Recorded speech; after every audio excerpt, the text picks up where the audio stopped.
After I gave birth, my favourite midwife said something to me that still lives rent-free in my head. We were standing in the hospital room together. She was right in front of me. I think she was helping me get dressed. But she says, "That was really traumatic, wasn't it?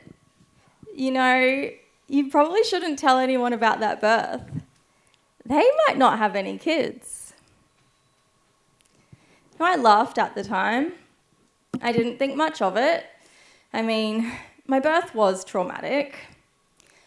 I pushed for 2 hours, and without so much of a conversation, out came the vacuum, out came my son, and 2 holes became 1. Well, pretty much. I so clearly remember just laying there and the doctors looking at me and another doctor across the room going 3 or 4. He wasn't really sure. But to turn to me and say, "We think you've had a 4th-degree tear." Now, in some ways, I feel like my birth trauma stole my motherhood, and in other ways, I feel like it has given me my purpose.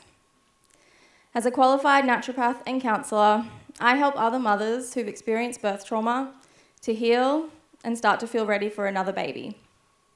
It has given me the drive, desire, and fire to help other women not feel the way that I did. I don't want another woman to feel helpless, anxious, and like their life isn't worth living. Because here's the thing that no midwife or nurse ever told me. But birth trauma doesn't end with birth. We need to recognize it when it happens, understand the ripple effect it can have on someone's life long after the birth is over, and learn how we can respond with more compassion, understanding, and support. And that's what I want to talk to you about tonight. Now, 1 in 3 women in Australia will identify their birth as traumatic. So take a look around this room. That's at least a third of you, statistically speaking, that could have had a traumatic birth. But I'm guessing it's probably more than that too. Now, birth trauma, it's defined as the physical or psychological damage related to childbirth. But it's also the whole experience, from trying to conceive, pregnancy, the labour, birth, postpartum, years down the track. It ripples. And what I've come to learn from listening to stories of trauma, stories of hope and of healing, and from my own experience, is that birth trauma isn't about what actually happened, but it's about how you felt when it happened. That's what trauma is. One woman I've worked with, she's had 2 emergency cesareans. One felt traumatic, the other one didn't. Because that second time around, she did things differently. She knew how to advocate for herself, she had continuity of care, and most importantly, she knew her limits. We can't define birth trauma as what happens, the damage that has been caused, but it can only be defined by you, the one who experienced it and how you felt during it. So even though after my birth everyone said, "Wow, that was so traumatic," that was it. There was no follow-up, no support, no referral, just don't have any more kids. And this highlights a huge gap we have with our care providers who don't know how to handle birth trauma. They don't know what to say. Sometimes they're too afraid to even bring it up or just ask the question, "Are you okay?" Because when we can recognize it early, you can take control of it rather than letting it control you. The right kind of early intervention after birth trauma, it can reduce the risk of it developing into PTSD from childbirth in the first place and stop it from rippling out into every area of their life like it did for me. So I had a 4th-degree tear. I have to accept that my new normal is that I can't hold in a fart, so apologies to the front row. I experienced some fecal incontinence and urgency, and when I was home all day with a baby, that was quite easy to manage. But the impact and ripple effect of that now, almost 11 years on, has required a lot of managing. Now, thankfully, I've only shat myself a couple of times in public. Yeah, thank you. One of those was just last year. And it was no surprise to me in hindsight. It happened the day after I took myself through a breathwork session, specifically on releasing the anger that I was holding from my birth experience as it was coming up to his 10th birthday. Rookie fucking error. But we were driving to school drop-off, and I think quite happily to myself, wow, amazing. I only did 1 poo this morning. But then the anxiety rolled over me like a truck. I only did 1 poo this morning. Now this matters if you live with incontinence and you normally do 2 or 3. You start to worry, when is the next one coming? It was coming.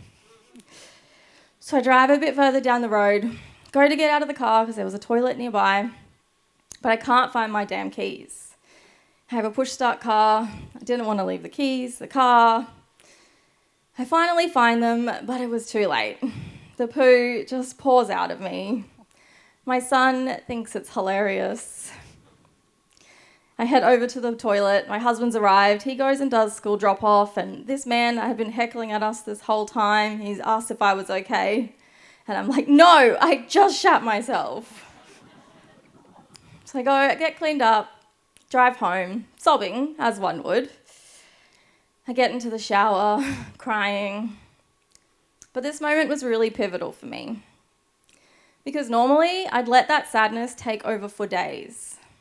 Tell myself that I'm broken, that my body hates me. But this time was different. I screamed in anger in the shower. And I spent the next few days doing all the things I teach women who've experienced birth trauma, specifically on the language that I was using with myself. I wasn't broken. My body doesn't hate me. I just didn't make it to the toilet in time through circumstances beyond my control. Stupid keys. But I wasn't broken. So then a week or so later, I share this experience on Instagram, because I'm crazy like that. And the reel goes viral. But would you know, so many people had a problem with this? So many wondered why I would share such a vulgar thing on the internet. But this just proves my point. These are not normal conversations that we are having, and it's something that we need to do. I didn't choose to shit myself that day. It happened. For that birth injury, it ripples out into every area of my life, my husband's life, my family's life, but I don't let it define me. I will not let my birth trauma take my life any more than it already has, or let the thoughts and opinions of other people tell me how I should react and respond to my own story. Now, can you notice a common theme with these words? Failure to progress. Failed induction. Geriatric pregnancy. Failed VBAC. Maternal exhaustion. That's a personal favourite from my birth notes. But underneath these clinical, seemingly harmless words, they imply that the mother has failed, that she's not good enough, that she couldn't give birth, that she failed to do the one thing she thought she was born to do or should come most naturally. when in actual fact, it is the system that is broken, not the mother. And what I've noticed is how uncomfortable people are with trauma. So they'll say things like, at least the baby is healthy. And I firmly advise you to never start a sentence with at least. What women really need after birth trauma isn't someone to try and fix it. They just need someone to listen, to validate their experience, to tell them it wasn't their fault, they're not broken, and that maybe it was just a really shitty experience. Sometimes the best thing you could say is, I don't know what to say, but that must have been really difficult for you. Silence is just as powerful. That would have been better than my midwife telling me, don't tell anyone about your birth or they might not have any kids. But to that, I will say, fuck that. I'll tell my story to anyone who will listen. And I even went on to have another baby. That is a story for another day. Keep that applause going.